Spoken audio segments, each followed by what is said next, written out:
Hello friends, welcome to the channel pharmacy. पिछले video में हम लोगों ने देखा बेंजीन के कुछ फिजिकल प्रॉपर्टीज़ और उसके टाइप्स ऑफ डेरिवेटिव्स के बारे में। आज के वीडियो में हम लोग समझेंगे कि ये जो बेंजीन का जो स्ट्रक्चर है वो किस प्रकार डिराइव हुआ, यानी कि आज के मॉडर्न टाइम में हम लोग जो बेंजीन का स्ट्रक्चर यूज करते हैं, जो रिप्रेजेंट करते हैं, वह कैसे एग्जिस्टेंस में आया, कैसे साइंटिस्ट ने इसका स्ट्रक्चर यह प्रपोज किया कि यही स्ट्रक्चर होगा। तो इससे पहले हम लोग थोड़ी सी इसकी कुछ हिस्ट्री समझ लेते हैं। तो सबसे पहले 1825 में माइकल फेराडे ने इस बेंजीन नाम के कंपाउंड को ऑयली रेजिड्यूज से आइसोलेट किया था। उन्होंने ही बताया कि इस कंपाउंड में कार्बन और हाइड्रोजन का जो रेशियो है वो 1:1 है, यानी कि जितने ही कार्बन के एटम होंगे उतने ही हाइड्रोजन के भी एटम्स होंगे। बाद में 1834 में एक आइलहार्ड मिशरलिक साइंटिस्ट थे जिन्होंने बेंजीन को बेंजोइक एसिड से प्रिपेयर किया था। उन्होंने इस कंपाउंड का नाम बेंजीन रखा, जो कि बाद में हम लोग इसको बेंजीन नाम से जानते हैं। उन्होंने ही ये बताया कि इस कंपाउंड का जो मॉलिक्यूलर फार्मूला है C6H6 है। हालांकि अभी तक इन्होंने ये नहीं बताया था कि इसका स्ट्रक्चर ऐसा होगा। कोई भी साइंटिस्ट अभी तक ऐसा नहीं बता पाया था। इस टाइम तक जितने भी साइंटिस्ट थे उन्होंने यह देखा कि भाई मॉलिक्यूलर फार्मूला C6H6 होने की वजह से इसमें high degree of unsaturation present होगा। इसका मतलब क्या होता है, यानी कि मल्टीपल डबल और ट्रिपल बॉन्ड्स।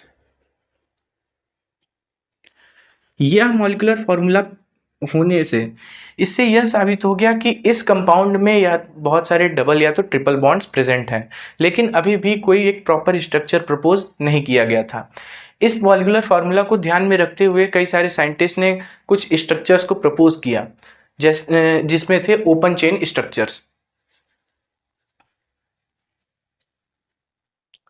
उस टाइम पे साइंटिस्ट के पास जितनी भी इंफॉर्मेशन प्रेजेंट थी उसके बेस पर कई सारे साइंटिस्ट ने इन प्रकार के ओपन चेन स्ट्रक्चर्स को प्रपोज किया। ओपन चेन स्ट्रक्चर्स में देखा गया कि जितने बहुत सारे multiple double bonds triple bonds present हैं, बहुत सारे ऐसे ओपन चेन स्ट्रक्चर्स को प्रपोज किया गया, लेकिन ऐसे स्ट्रक्चर्स को ओपन चेन स्ट्रक्चर्स को रिजेक्ट कर दिया गया क्योंकि इन स्ट्रक्चर्स में बहुत सारी कमियां थी। सबसे पहली कमी यह थी कि बेंजीन यूजुअल एल्कीन और एल्काइन जैसे रिएक्शंस नहीं देता है, यानी कि उनके जैसा बिहेव नहीं करता है। इनमें बेंजीन में डबल बॉन्ड और ट्रिपल बॉन्ड प्रेजेंट होने के बावजूद भी ऐसा माना गया था कि बेंजीन में डबल बॉन्ड और ट्रिपल बॉन्ड प्रेजेंट होगा तो वो एल्कीन और एल्काइन के जैसे रिएक्शन देगा, लेकिन ऐसा नहीं था।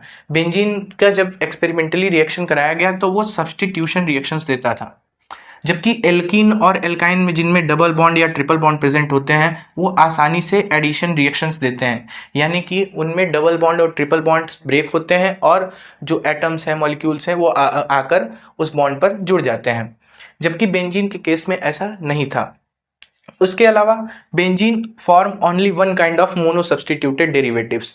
अगर हम लोग इस प्रकार के कंपाउंड्स की बात करें तो यहाँ पे जितने भी डबल बॉन्ड और ट्रिपल बॉन्ड प्रेजेंट हैं, अगर हम लोग इनका किसी भी प्रकार का एक एग्जांपल लेके ब्रोमिनेशन कराते हैं तो ब्रोमीन आपका इस वाले कार्बन पर भी जुड़ सकता है, इस वाले कार्बन पर भी जुड़ सकता है, इस वाले कार्बन पर भी जुड़ सकता है और इस वाले कार्बन पर भी जुड़ सकता है। ठीक इसी प्रकार से अगर ये वाला स्ट्रक्चर भी लिया जाए तो आपका जो ब्रोमीन है वो इस प्रकार यहाँ पर जुड़ सकता है, यहाँ पर भी जुड़ सकता है, यहाँ पर भी जुड़ सकता है, यहाँ पर भी जुड़ सकता है, यहाँ पर भी जुड़ सकता है, यहाँ पर भी जुड़ सकता है, यानी कि इसमें ऐसे कंपाउंड्स बहुत डिफरेंट प्रकार के आपके सब्स्टिट्यूटेड कंपाउंड्स को प्रेजेंट करते थे, जबकि बेंजीन के केस में ऐसा नहीं था। अगर हम लोग बेंजीन का आज स्ट्रक्चर बनाते हैं तो अगर हम लोग इसका ब्रोमिनेशन कराते हैं तो हम देखते हैं कि बेंजीन ब्रोमीन को कहीं पर भी जोड़ देगा, चाहे यहाँ पर जोड़े, चाहे यहाँ पर जोड़े, चाहे यहाँ पे जोड़ दे। ये तीनों पूरे 6 के 6 हाइड्रोजन में से किसी के भी एक हाइड्रोजन को रिप्लेस करके ब्रोमीन जुड़ सकता है, और जितने भी कंपाउंड बनेंगे चाहे वो कहीं पर भी ब्रोमीन जुड़ के बने वो सारे सेम ही कंपाउंड हो गए, यानी कि वो एक ही प्रकार का मोनो सब्स्टिट्यूटेड डेरिवेटिव्स देता था। जबकि ऐसे कंपाउंड्स जो कि ओपन चेन स्ट्रक्चर्स प्रपोज किए गए थे ऐसा नहीं कर पा रहे थे। इसके अलावा ये जो स्ट्रक्चर्स हैं ये Friedel Crafts alkylation, acylation, nitration, sulphonation, halogenation, इन प्रकार के रिएक्शंस को ये परफॉर्म नहीं कर पा रहे थे, जिससे यह साबित हो गया कि बेंजीन का स्ट्रक्चर ऐसे ओपन चेन्स में नहीं हो सकता है। बाद में फिर 1865 में ऑगस्ट केकुले आए, उन्होंने एक स्ट्रक्चर प्रपोज किया जो कि था साइक्लिक स्ट्रक्चर। तो 1865 से पहले कई सारे साइंटिस्ट ने अपनी अपनी थ्योरी प्रपोज की बेंजीन के स्ट्रक्चर के लिए, लेकिन उनके थ्योरीज को रिजेक्ट कर दिया गया। क्यों? क्योंकि उनकी जो थ्योरीज के अकॉर्डिंग बेंजीन का स्ट्रक्चर बन रहा था वो बेंजीन के अनयूजुअल स्टेबिलिटी और बिहेवियर को एक्सप्लेन नहीं कर पा रहे थे। फिर अराउंड 1865 में एक जर्मन साइंटिस्ट ऑगस्ट केकुले ने अपनी एक बेंजीन की सक्सेसफुल स्ट्रक्चर थ्योरी को प्रपोज किया, जिसको हम लोग केकुले थ्योरी बोलते हैं। इसके अकॉर्डिंग इन्होंने बताया कि कार्बन का जो स्केलेटन है बेंजीन के अंदर वो एक हेक्सागोनल शेप के रूप में होता है, यानी कि आप देखेंगे कि ये कार्बन एक दूसरे से इस प्रकार जुड़े होते हैं जिससे ये क्या बनाते हैं, एक हेक्सागोनल रिंग बनाते हैं। इसके अलावा उन्होंने यह बताया कि इसमें जितने भी कार्बन प्रेजेंट हैं वो sp2 हाइब्रिडाइज्ड होते हैं। क्या होते हैं? sp2 hybridised. उससे यह भी पता चला कि ये फार्मूला जो है C6H6 को पूरी तरह से कंफर्म करता है। उन्होंने यह बताया कि ये 6 के 6 कार्बन एटम्स एक एक हाइड्रोजन एटम से जुड़े हुए होते हैं।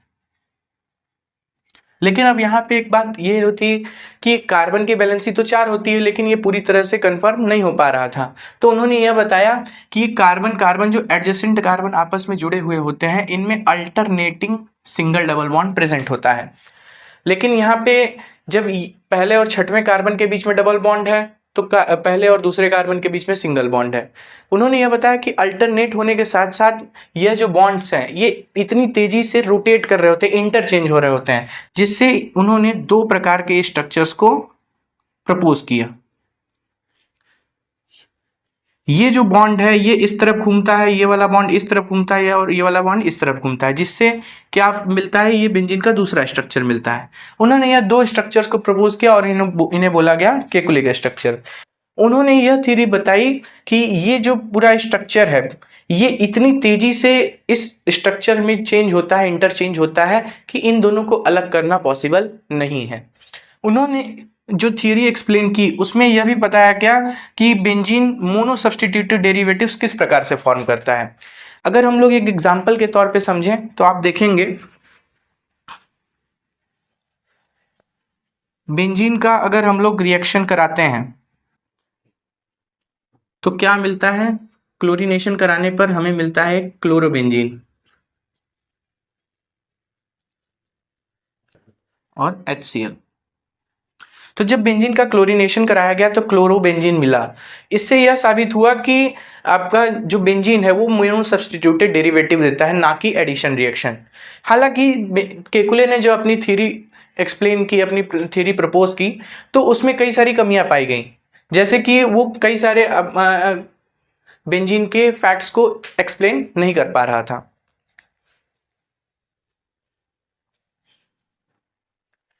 केकुले की थ्योरी बेंजीन के कई सारे एस्पेक्ट्स को एक्सप्लेन कर रही थी, लेकिन कई सारे की पॉइंट्स को वो एक्सप्लेन नहीं कर पा रही थी, जिसमें से सबसे पहला की पॉइंट है कि equal carbon carbon bond length.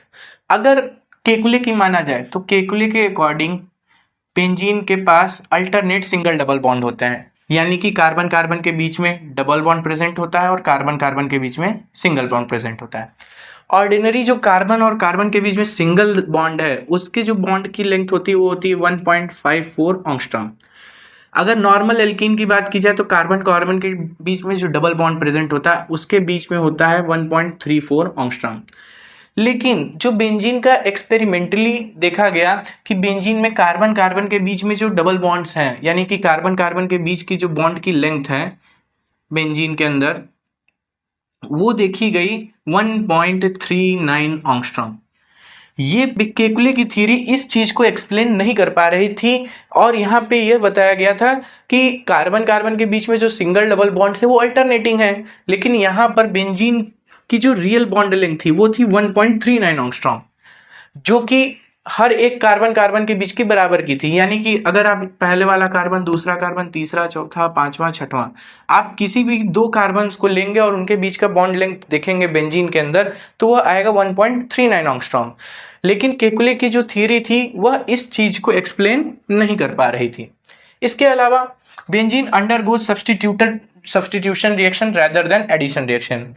केकुली की थ्योरी ने यह बताया कि ये मोनो सब्स्टिट्यूटेड प्रोडक्ट्स को फॉर्मेशन करती है, लेकिन उन्होंने यह एक्सप्लेन नहीं किया कि यह सब्स्टिट्यूशन रिएक्शन क्यों देती है रेदर देन एडिशन रिएक्शन। यानी कि अगर मान लेते हैं कि ये जो बेंजीन का स्ट्रक्चर है एक, इसके अंदर पाए जाने वाले जो डबल बॉन्ड्स है वो ऑर्डिनरी डबल बॉन्ड्स है, यानी कि ऑर्डिनरी एल्कीन से बना हुआ है। तो इससे क्या पता चलता है कि ये जो डबल बॉन्ड से ब्रेक होंगे और ब्रेक होने के पर एडिशन रिएक्शन देंगे। लेकिन बेंजीन के केस में ऐसा नहीं था।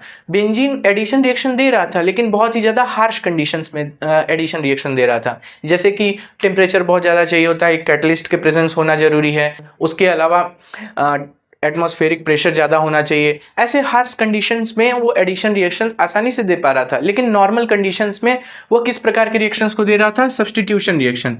उसके अलावा बेंजीन का जब कई सारे अलग रिएक्शंस कराए गए तो उसमें देखा गया कि बेंजीन नाइट्रेशन, हैलोजिनेशन, एसिलेशन,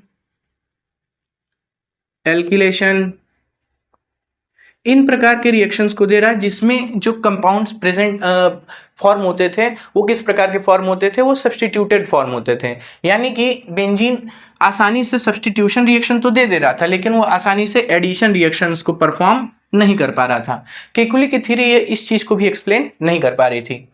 फिर नेक्स्ट पॉइंट पे आए तो हीट ऑफ हाइड्रोजनेशन को भी, यह बेंजीन का स्ट्रक्चर केकुले के द्वारा जो दिया गया था वो हीट ऑफ हाइड्रोजनेशन को भी एक्सप्लेन नहीं कर पा रहा था। सबसे पहले आपको समझना होगा हीट ऑफ हाइड्रोजनेशन क्या होता है।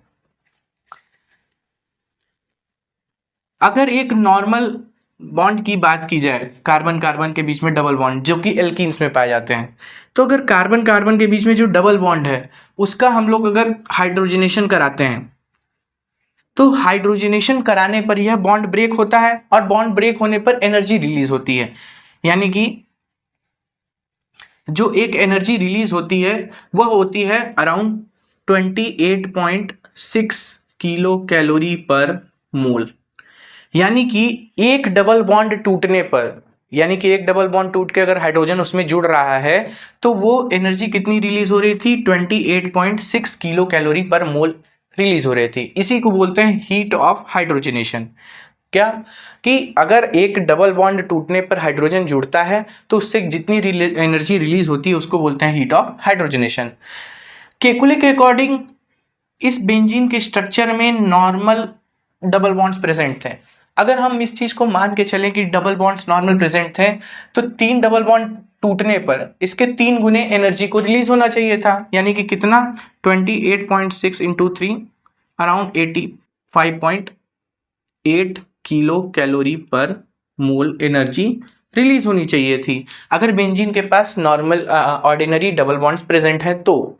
लेकिन ऐसा नहीं था। एक्सपेरिमेंटली क्या देखा गया? बेंजीन का जब हाइड्रोजनेशन कराया गया, बेंजीन का जब हाइड्रोजनेशन कराया गया तो क्या देखा गया?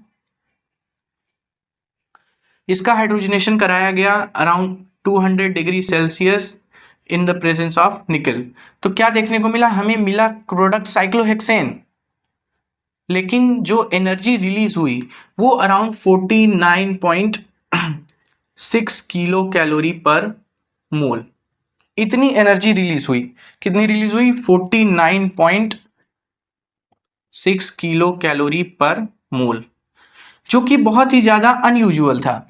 क्यों? क्योंकि बेंजीन के पास अगर ऑर्डिनरी डबल बॉन्ड्स होते तो इतनी एनर्जी रिलीज होनी चाहिए थी, लेकिन वो रिलीज कितना कर रहा था? 49.6 किलो कैलोरी, यानी कि अराउंड 35 किलो कैलोरी पर मोल एनर्जी वो कम रिलीज कर रहा था, लेस एनर्जी रिलीज कर रहा, इतनी एनर्जी कम रिलीज कर रहा था, जिससे यह पता चला कि बेंजीन का जो स्टेबिलिटी है वो केकुले की थ्योरी एक्सप्लेन नहीं कर पा रही है। उसके अलावा केकुले की थ्योरी इस चीज को भी एक्सप्लेन नहीं कर पा रही थी कि ऑक्सीडेशन ये आसानी से बेंजीन नहीं दे पाता है। जितने भी ऑर्डिनरी एल्केन्स होते हैं वो आसानी से ऑक्सीडाइज हो जाते हैं, जबकि बेंजीन जो होता है वो रेजिस्टेंस दिखा रहा था ऑक्सीडाइज होने में। जितने भी ऑक्सीडाइजिंग एजेंट्स हैं जैसे कि आपका potassium permanganate, potassium dichromate, ozonation, ozone, ये आसानी से बेंजीन को ऑक्सीडाइज नहीं कर पा रहे थे। हालांकि यही ऑक्सीडाइजिंग एजेंट्स नॉर्मल एल्कीन्स को, जिनके पास normal double bonds, ordinary double bonds present होते हैं, उनको ये आसानी से ऑक्सीडाइज कर देते हैं। लेकिन बेंजीन के केस में ऐसा नहीं था। बेंजीन इनको पूरी तरह से रेजिस्ट कर रहा था, यानी कि ऑक्सीडाइज हो ही नहीं पा रहा था। तो केकुली की थ्योरी ऐसे कई सारे पॉइंट्स को एक्सप्लेन नहीं कर पाती है जो कि बेंजीन के यूजुअल बिहेवियर को एक्सप्लेन कर पाए। तो इसके बाद मॉडर्न रेजोनेंस थ्योरी आई, जो कि बहुत सारे एस्पेक्ट्स को एक्सप्लेन करती है। केकुली की थ्योरी के बाद लगभग अर्ली 20th सेंचुरी में लाइनस पॉलिंग ने एक अपनी मॉडर्न रेजोनेंस थ्योरी दी, जिसको हम लोग रेजोनेंस हाइब्रिड थ्योरी भी जानते हैं। केकुले के अकॉर्डिंग ये दो बेंजीन के स्ट्रक्चर्स आपस में ही अल्टरनेट यानी कि इंटरचेंज होते रहते हैं। लेकिन लाइनस पॉलिंग ने ऐसा नहीं कहा। उन्होंने ये बताया कि बेंजीन इन दो स्ट्रक्चर्स के बीच में अल्टरनेट नहीं होता है। उन्होंने केकुले के इन स्ट्रक्चर्स को रेजोनेंस स्ट्रक्चर्स बोला।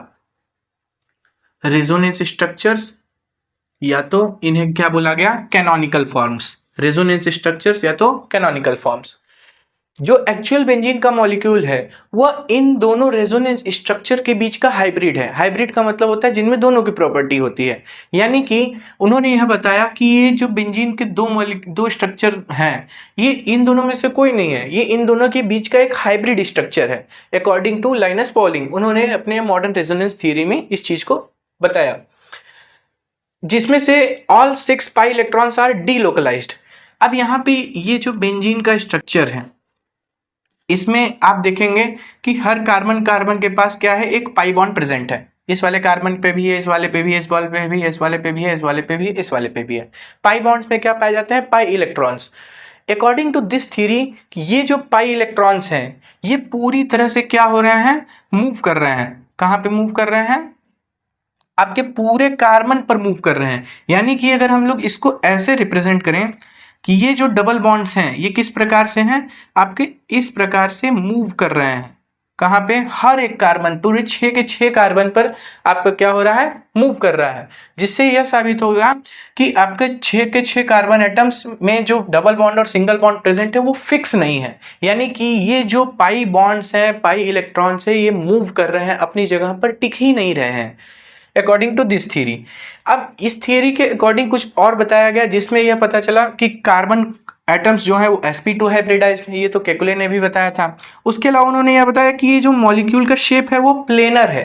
प्लेनर कहने का मतलब ये एक ही प्लेन में है। एक ही प्लेन में आपके ये कार्बन भी है, कार्बन से जुड़े हुए हाइड्रोजन एटम्स भी एग्जिस्ट करते हैं एक ही प्लेन में। इसको आप इस प्रकार से समझें कि मान लेते हैं यह एक प्लेन है, यह एक प्लेन है, तो इसमें एक कार्बन यहाँ पर, एक कार्बन यहाँ पर, एक कार्बन यहाँ पर, एक कार्बन यहाँ पर, एक कार्बन यहाँ पर, एक कार्बन यहाँ पे, 6 कार्बन आपके जुड़े हुए हैं। यानी कि अगर आप इसको ऐसे लेंगे तो एक कार्बन, दूसरा, तीसरा, चौथा, पांचवा, छठवां, ये 6 के 6 कार्बन इसी प्लेन में है। और इससे जुड़े हुए जितने भी हाइड्रोजन है, पहला हाइड्रोजन, दूसरा हाइड्रोजन, तीसरा, चौथा, पांचवा, छठवां, ये 6 के 6 हाइड्रोजन भी इसी प्लेन में ही है। अगर ये अबव द प्लेन या बिलो द प्लेन होते तो कुछ इस प्रकार से दिखते आपको। अबव द प्लेन ऐसा हाइड्रोजन दिखता, बिलो द प्लेन ऐसा हाइड्रोजन दिखता। यानी कि ये जो पूरा का पूरा बेंजीन का मॉलिक्यूल है ये किस प्रकार का है, प्लेनर है। प्लेनर होने की वजह से इसमें आपका क्या है कि जितने भी कार्बन और हाइड्रोजन एटम्स प्रेजेंट हैं वो एक ही प्लेन में प्रेजेंट है।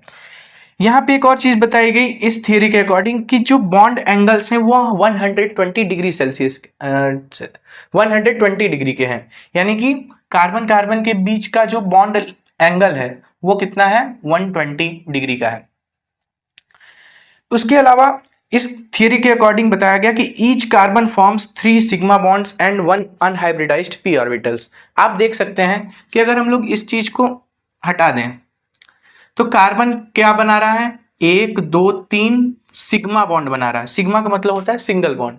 और ये क्या बना रहा है, एक अनहाइब्रिडाइज्ड पी ऑर्बिटल। यानी कि जब sp2 हाइब्रिडाइजेशन हो गया तो एक आपका पी ऑर्बिटल क्या बच गया, अनहाइब्रिडाइज्ड रह गया। अनहाइब्रिडाइज्ड रहने की वजह से इसमें जो इलेक्ट्रॉन थे वो एक साइड वाइज क्या कर रहे थे, ओवरलैप कर रहे थे। क्या कर रहे थे, ओवरलैप कर रहे थे। यानी कि ये इस पे कर रहा है, ये वाला इस पे कर रहा है और ये वाला इस पे कर रहा है। जिससे क्या समझ में आया कि जो 6p ऑर्बिटल्स हैं वो एक दूसरे पे ओवरलैप कर रहे हैं, 6 के 6 ऑर्बिटल्स, और ये क्या बना रहे हैं, पाई इलेक्ट्रॉन्स यहाँ के हैं जो इधर से इधर मूव कर रहे हैं, इधर से इधर मूव कर रहे हैं, इधर से इधर मूव कर रहे हैं, इधर से इधर मूव कर रहे हैं। इसको आप इस प्रकार से समझिए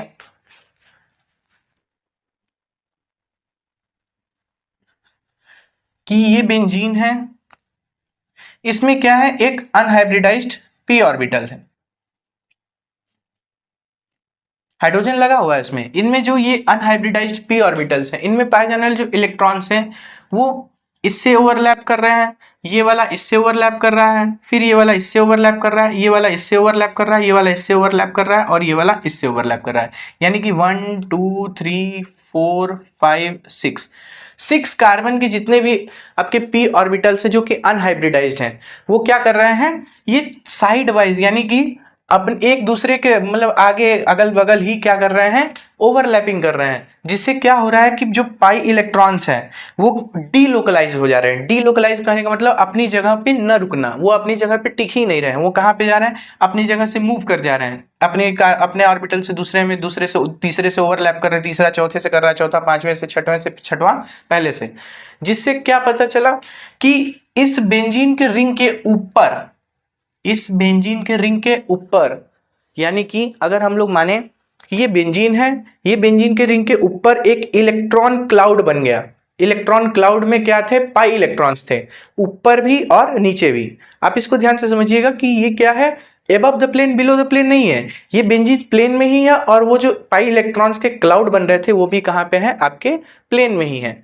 इससे बहुत सारी जो आपके क्वेश्चंस थे कि आपका जो बॉन्ड एंगल है, बॉन्ड लेंथ है, वो एक्सप्लेन केकुली अपना नहीं कर पा रहे थे, लेकिन इस थ्योरी ने बहुत सारे क्वेश्चंस को आंसर किया।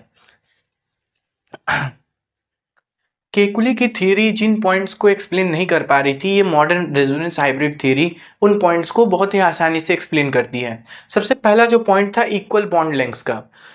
बेंजीन के जो कार्बन कार्बन के बीच में डबल बॉन्ड प्रेजेंट हैं, उनके बीच में 1.39 एंगस्ट्रॉम का बॉन्ड लेंथ देखा गया एक्सपेरिमेंटली, जो कि पाया भी जाता है। और ये हुआ किस वजह से, ये हुआ due to the delocalization of pi electrons. जब p ऑर्बिटल्स के अनहाइब्रिडाइज्ड इलेक्ट्रॉन्स, आपके पाई इलेक्ट्रॉन्स क्या कर रहे थे, ओवरलैपिंग कर रहे थे, कंटिन्यूअस ओवरलैपिंग करते हैं, तो उसकी वजह से कार्बन और कार्बन के बीच का जो बॉन्ड लेंथ था वह 1.54 एंगस्ट्रॉम एंड 1.34 एंगस्ट्रॉम के बीच में ही कहीं लाई करता है। यानी कि इसके बीच में आया, और वो कितना आया, 1.39 एंगस्ट्रॉम। किसकी वजह से, due to the delocalization of pi electrons. वो अपनी जगह पे टिक ही नहीं रहते, वो कहाँ पे मूव कर रहे हैं, एक कार्बन से दूसरे कार्बन के एटम से वो ओवरलैप कर रहे हैं, फिर दूसरा वाला तीसरे से ओवरलैप कर रहा है, तीसरा वाला चौथे से, चौथा वाला पांचवें से, पांचवा वाला छठवें से। फिर जो दूसरा पॉइंट था वो है द डीलोकलाइज्ड पाई इलेक्ट्रॉन्स। यही जो आपका डीलोकलाइज्ड पाई इलेक्ट्रॉन्स हैं, यानी कि बेंजीन में ये जो पाई इलेक्ट्रॉन्स है वो कहाँ पे मूव कर रहे हैं, आपका ये डीलोकलाइज हो जा रहा है। ये डीलोकलाइजेशन आपके मॉलिक्यूल की एनर्जी को बहुत ही कम कर देता है, जिसकी वजह से जो हीट ऑफ हाइड्रोजनेशन रिलीज हो रही थी वो कम रिलीज हो रही थी। बेंजीन के लिए ये हीट ऑफ हाइड्रोजनेशन कितना रिलीज हो रहा था, 49.6 किलो कैलोरी पर मोल। यानी कि ये कितनी एनर्जी कम रिलीज कर रहा था, यानी कि इसके पास एक्स्ट्रा एनर्जी थी, कितनी एनर्जी थी इसके पास, अराउंड 335 किलो कैलोरी पर मोल एक्स्ट्रा एनर्जी इसी के पास थी। यही एक्स्ट्रा एनर्जी इसको एक्स्ट्रा स्टेबिलिटी प्रोवाइड करती है। क्या प्रोवाइड करती है, एक्स्ट्रा स्टेबिलिटी। इसी एनर्जी को हम लोग एक और नाम से जानते हैं जिसको बोलते हैं रेजोनेंस एनर्जी। यही रेजोनेंस एनर्जी आपके मॉलिक्यूल के जो एनर्जी है उसको क्या कर रही थी, स्टेबलाइज कर रही थी। यानी कि मॉलिक्यूल को इतना ज्यादा स्टेबलाइज कर दे रही थी कि ये आसानी से एडिशन रिएक्शंस न दे पाए। Addition reaction would destroy the aromatic delocalized pi electron system. Benzene जो है वो आसानी से एडिशन रिएक्शन नहीं दे पा रहा था। इसका कारण यही है कि एडिशन रिएक्शन क्या करते हैं कि इसमें पाई बॉन्ड को ब्रेक कर देंगे। अब पाई बॉन्ड को ब्रेक करने पे ये जो डीलोकलाइज्ड पाई इलेक्ट्रॉन सिस्टम है ये पूरी तरह से क्या हो जाएगा, डिस्ट्रॉय हो जाएगा। और जो है अपना बेंजीन रेजोनेंस की जो स्टेबलाइजेशन है, स्टेबिलिटी है, वो पूरी तरह से खो देगा। इसकी वजह से, और इसका एक और कारण भी है कि इसके पास जो एक्स्ट्रा एनर्जी है, यही एनर्जी इसको क्या करती है, अपने बॉन्ड्स को ब्रेक होने से बचाती है। क्यों? क्योंकि इसके पास इतनी एनर्जी एक्स्ट्रा है। जब आपके पास एक्स्ट्रा एनर्जी होती है तो कोई भी आपको तोड़ नहीं सकता है, सिंपल सी बात है। तो इसी वजह से एडिशन रिएक्शंस को बेंजीन आसानी से परफॉर्म नहीं कर रहा था। हालांकि हार्श कंडीशन अगर हम लोग अप्लाई करेंगे, जैसे high temperature high pressure catalyst का यूज करेंगे, तो हमें एडिशन रिएक्शंस देखने को मिलेंगे। जैसे हाइड्रोजनेशन इसका होगा बेंजीन का, साइक्लोहेक्सेन बनाएगा, लेकिन कुछ हार्श कंडीशंस में आपको ज़्यादा टेम्परेचर चाहिए होगा, ज़्यादा प्रेशर चाहिए होगा, कुछ कैटलिस्ट की जरूरत होगी। लेकिन ये क्या प्रीफर करेगा, सब्सटीट्यूशन रिएक्शंस को ज़्यादा प्रीफर करता है। क्यों? क्योंकि वो इस एनर्जी को लॉस नहीं करते हैं, वो इस एनर्जी का यूज ही नहीं करते हैं, ये पाई बॉन्ड के सिस्टम को ब्रेक नहीं करते हैं। वो क्या करते हैं, सिंपली ये जो कार्बन के बीच में और हाइड्रोजन लगे हुए हैं, सिंस इनकी एनर्जी बहुत ही वीक होती है कार्बन हाइड्रोजन के बीच में, तो ये आसानी से उसको तोड़कर रिप्लेस कर सकते हैं। इसी वजह से एडिशन रिएक्शन बेंजीन आसानी से नहीं देता है, ज्यादातर क्या देते हैं, substitution reaction. Breaking the delocalized system requires high energy, so benzene resist oxidation. यही जो कारण है आपका, बेंजीन के पास जो स्टेबिलिटी है, एक्स्ट्रा स्टेबिलिटी है, इसको तोड़ने के लिए ज़्यादा एनर्जी चाहिए। अगर हम इसका कहीं से भी रिएक्शन करा रहे हैं, रिडक्शन करा रहे हैं, ऑक्सीडेशन करा रहे हैं, ऑक्सीडेशन कराने पर हमें क्या चाहिए, ज़्यादा एनर्जी चाहिए। नॉर्मल जो एल्कीन्स होते हैं वो आसानी से ऑक्सीडाइज हो जाते हैं, किसके वजह से, KMnO4 यानी कि पोटेशियम परमैंगनेट, K2Cr2O7, ओजोन, इन सब से वो आसानी से क्या हो जाएंगे, ऑक्सीडाइज हो जाएंगे। लेकिन बेंजीन के केस में इनको ऑक्सीडाइज करने के साथ साथ क्या चाहिए, हाई एनर्जी चाहिए, जो कि बेंजीन नहीं कर पा रहा। इसी वजह से बेंजीन क्या करता है, ऑक्सीडेशन को रेजिस्ट करता है। तो ये कई सारे पॉइंट्स जो कि मॉडर्न रेजोनेंस थ्योरी एक्सप्लेन करती है। तो फ्रेंड्स आज के लिए बस इतना ही। यहाँ पर हम लोगों ने देखा कि केकुले का structure theory, modern resonance theory, उसके अलावा जो पहले के प्रपोज्ड स्ट्रक्चर्स थे बेंजीन के, उन्हें किस प्रकार से रिजेक्ट किया गया और क्या क्या एविडेंसेस मिले आपके बेंजीन के स्ट्रक्चर को एग्जिस्टेंस में लाने के लिए। अगले वीडियो में हम लोग देखेंगे कि बेंजीन का ये जो मॉलिक्यूलर ऑर्बिटल स्ट्रक्चर है, यानी कि मॉलिक्यूलर ऑर्बिटल थ्योरी, वो किस प्रकार से आपके बेंजीन के स्ट्रक्चर को और अच्छे से एक्सप्लेन करती है। Thank you.